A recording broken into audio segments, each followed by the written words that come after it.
విశాఖ జిల్లాలో సమగ్ర సమాచారం ఉత్తరాంధ్ర రీజనల్ కోఆర్డినేటర్ దుర్గా ప్రసాద్ అందిస్తారు. Yes good morning Durga Prasad.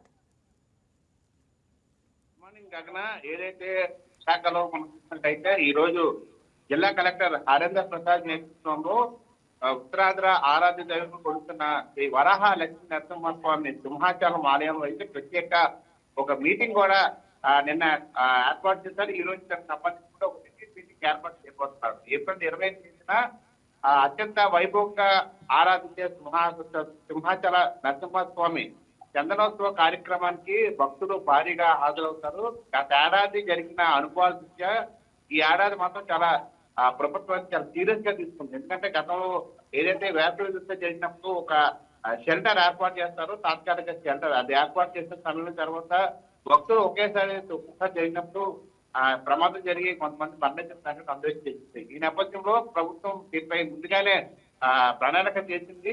తాత్కాలిక షెల్టర్ ఏర్పాటు చేసి ఏ విధంగా ఏర్పాటు చేయాలనే ఒక ఆలోచనతో ఇంజనీరింగ్ సంబంధించిన విభాగంతో కూడా మీటింగ్ ఏర్పాటు చేసింది. మరోవైపు పూర్తి స్థాయిలో శాశ్వత షెల్టర్లు ఏర్పాటు చేయాలని చెప్పి కూడా ఒక ప్రణాళిక చేసింది. దీనికి సంబంధించి జిల్లా కలెక్టర్ హరేంద్ర ప్రసాద్ ఇంజనీరింగ్ విభాగం అధికారులతో పాటు ఆలయ ఈవో ఆలయ సిబ్బంది కూడా మీటింగ్ ఏర్పాటు చేస్తారు. అయితే ఏప్రిల్ 20 తేదీన జరగబోతున్న ఈ సింహాచల చందనోత్సవ కార్యక్రమానికి ఉత్తరాంధ్ర నుంచి కాకుండా ఒడిశా నుంచి కూడా భారీగా భక్తులు హాజరవుతారు. ఎందుకంటే ఏడాదిలో ఒకరోజు ఆ చందనోత్సవం రాజే పూర్తి స్థాయిలో స్వామివారి నిజరూప స్వరూపాన్ని దర్శించుకునే భాగ్యంగా భక్తులు తీస్తూ ఉంటారు. ఈ నేపథ్యంలో భక్తులు భారీగా ఆ చందనోత్సవ కార్యక్రమాలు కూడా హాజరవుతారు. అయితే గత ఏడాది ఆ విఐపి దర్శనంతో కొంత సామాన్య ప్రజలు ఇబ్బంది పడ్డ ఒక ఆలోచన మేరకు ఈ ఏడాది విఐపి బ్రేక్ సంబంధించి ఒక ప్రణాళిక చేస్తూ ఉన్నారు.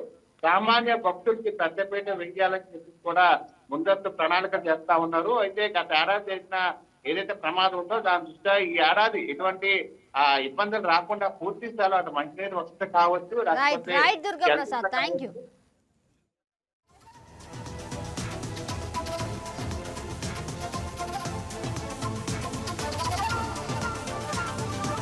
Please subscribe to YK TV Network. Please subscribe to YK TV. Please watch YK News.